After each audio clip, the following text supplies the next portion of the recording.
Morning, everybody. Thank you for joining us. Chapter 7, verse 7. Shem gives Moshe and Aaron very clear instructions as to what they should go. They should go back to Paro. They should say something back to Paro. And chapter 7, verse 6, Vayas Moshe v'Aaron kasher tzivah Hashem l'osam k'ebusu. They did exactly as God instructed. And now, very interesting passage. Verse 7, Moshe ben Shmonim Shana, Moshe was 80. Aaron ben Shalosh Shmonim Shana, and Aaron was 83. Dabram el Paro, when they spoke to Paro. It's a little bit interesting to try to understand why is that relevant at this point in the story. It is good for us to have a general sense of their ages because it gives us sort of a sense of where this is at and how long, etc. There's a number of things figured out indirectly from this pasuk in terms of the timeline of things, but it's still striking. So it's an interesting smart overview, very straightforward. It's more on pasuk Zayin, Moshe ben Shmonim Shana. They weren't young people. Their own konim. They applied themselves with great diligence to fulfilling the will of God. Excuse me, Rabbi Rosenbaum, there's a lot of background noise coming through. Maybe the secretaries are talking? No. Sounds like it's from the thing in Israel, maybe. Yeah, I'm still on there. I'm sorry. Hold on. Maybe you could mute it. Muted. Is it better? Right? You're not having it now, right? Right. Okay. Thank you. Yes. Sorry. I had it on my headphones. I didn't realize it was. Sorry. Okay. Thank you for telling me. So the Sforno says, Ki amna mishegia l'shmonim gam b'yom mahim kvar over yemei aseva v'gia l'gvuros. Gosh, says the Sforno, even though people lived a long time, a person gets to 80, that's hard to, have a lot of energy for a lot of different things.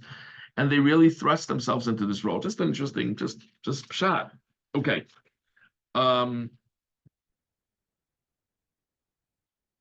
Okay, so now Hashem tells Moshe that he should warn him about the plague of blood. Verse 15, Lecha Paro baboker, go to Paro in the morning. In the place where the water is flowing, and you should greet him by the river. That staff that you already turned to a snake, you should take it in your hand. Verse 16, and you should say to him, Hashem, Hashem, the God of the Jews, sent me to you, saying, send out my people, and they should serve me in the desert. Vine lo shamata ad ko. And behold, you haven't listened until this point. Just a very interesting Ramban on the exact sort of parameters of what's going on right now. Ramban and Pasuk Tezayin, Vine lo shamata ad ko. Bavur shazos maka. This is a plague that's about to come. And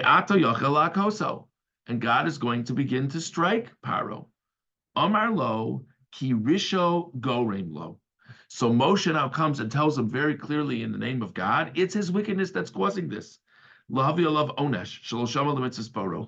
there not be any lack of clarity as to why this is happening to Paro. This is happening to Paro because he sinned and he ignored the God of the world.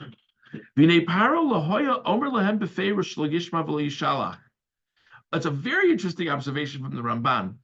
Paro has never said to them, I'm not going to send you out. Paro never said those words to them at this juncture.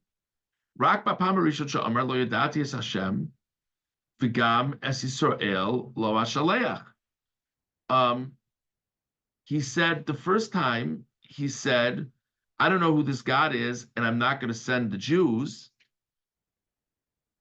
And so he doesn't say, I'm never going to send the Jews. He says, I'm not going to send the Jews at this point. Just an interesting thing. Now the Ramban goes further. Veloya goer bohem. Paro doesn't fire back at them. Moshe gives this warning and move on in the story. Rak shomei dvarim v'shosek. Paro was just listening quietly. Ki yifchad min hamakos. He is afraid of the plagues. Moshe has already showed him that there are unique powers here. Moshe, threw down the staff, it made a snake, his snake swallowed their snakes. Now, with the first, so it's not that Paro is not at all concerned about these plagues. Moshe has clearly demonstrated that he has unique powers. Paro doesn't like the idea of the river turning to blood. But at the beginning, Paro wants his wizards to give it a shot too. Let's see, is this such a resounding proof? Klomar Shem Maseh Chachamim. If the wizards can do it, so what it means is not that Moshe is the representative of God. It means that Moshe is really good at doing stuff, really impressive.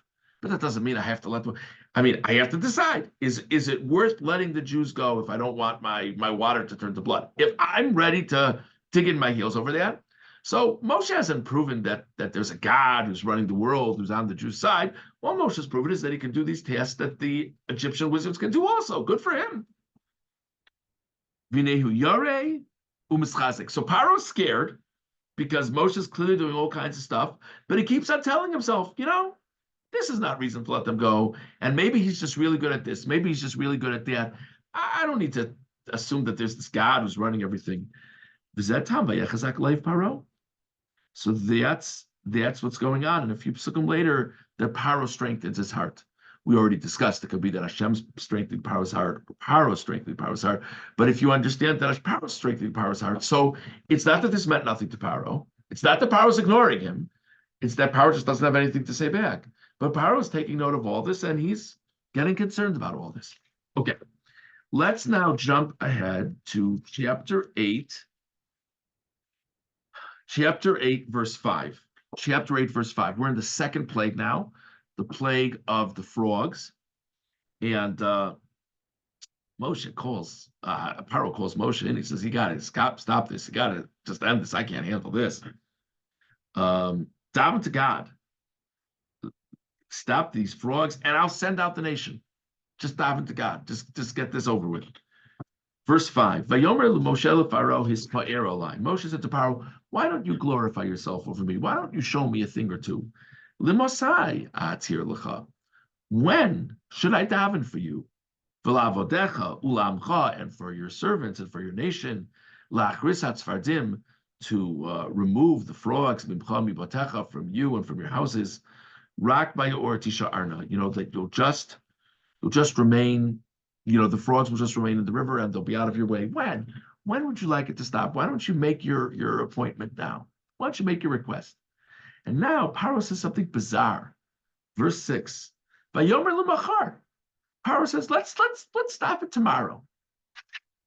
Vayomer kivarcha l'man tedak yein kashem elokeinu. Moshe says, fine, deal. I'll do exactly what you said so that you know that there's no power like God in this world. Paro is absolutely, flustered, bothered, etc., by these frogs.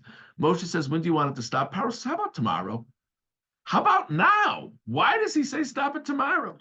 So really interesting, Ramban on Pasuk Vav. Vayomer lemachar, he said it should be tomorrow. Yoduatz no. Kimina kola adam. Levakesh shetasur raso miyad. If something is bothering us, we'd rather end now rather than later. So it's brought down in the name of this commentator. Shaparo chashav ulai ma'arachas hakochavim heviat svardim al mitzrayim u'Moshe yara ki gi'a yisuram v'lochein omer li yispoyer alai b'chashvo she'omer lo la'achrisam ato miyad v'yalkein herich l'machar. The famous pshat that maybe Paro's suspicious that maybe Moshe knows something that he doesn't. It's not that Moshe's God is bringing the frogs and taking the frogs away. It's that there's something in the environment that's making the frogs come or go, or the constellations. And Moshe knows the frogs are leaving in 5 minutes. So he goes up to Paro and says, tell me, when would you like me to end the frogs? So Paro, of course, is going to scream right now. So Moshe says, fine, right now. And you'll see, it's going to happen right now. So Paro thinks this is a trick. So Paro calls Moshe's bluff. So Paro says, yeah, thanks for asking. I want it to stop tomorrow. And then when the frogs stop on their own in 5 minutes, Moshe looks silly. Moshe says, fine, if you want to keep the frogs until tomorrow, no problem. And then Moshe responds, so that it'll be clear to you that this is God running this. That's the first pshat. What I think the pshat is, says the Ramban. Ki bavur she'amar Moshe l'masai atir lecha chashav Paro ki bikei sman. Paro thinks that Moshe, since Moshe is asking, when should I daven for it? Moshe pulls out his appointment book. When would you like it done? So obviously this takes time. You can't just snap your fingers. So Paro says, okay, if you're telling me it takes a little bit of time, he gave him, he doesn't ask for a week. He tells him, end it in a day. So that's what he's saying. And then Moshe responds, like the Ramban says, Moshe responds, fine, it'll be like what you say. I'm not going to end it today. I'll end it tomorrow because that's what you asked for. So these are two interesting pshatim in what Paro is responding to Moshe. Okay, next plague is Kinim, lice.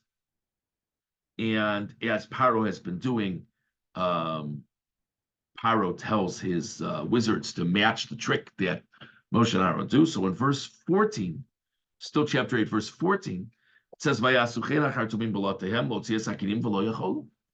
wizards tried to remove the lice, and they weren't able to. And they're all over people and animals. And now the wizards say something very interesting to Paro. Verse 15,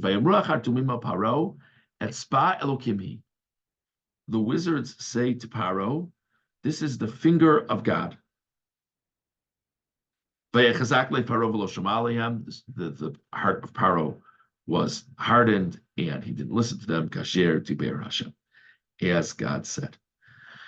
Etzba Lokimhi, we're used to the phrase Etzba Lokimhi only because we're used to the Seder. That it's, that pasuk is being quoted.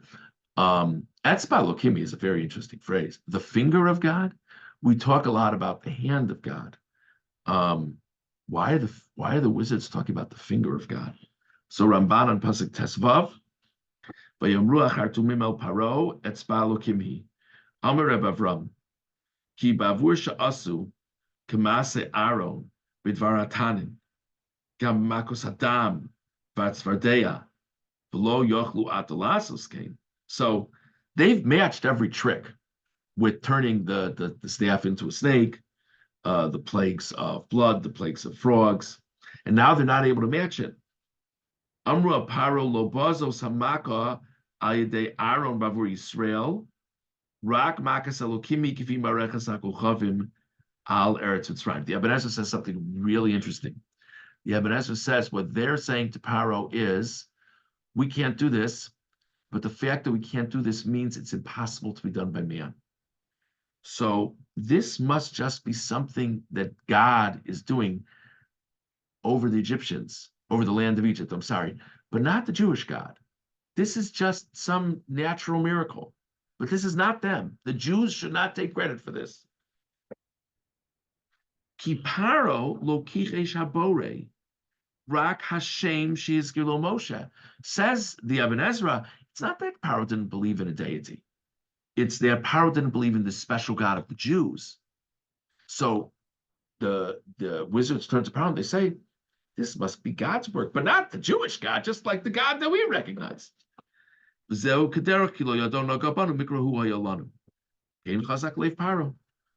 it's not that Paro is ignoring the wizards, it's that he's going with what they said. The wizards are telling him, yeah, don't get two-faced by this. This is not Aaron's doing, this is not the Jewish God's doing, there's something else going on here.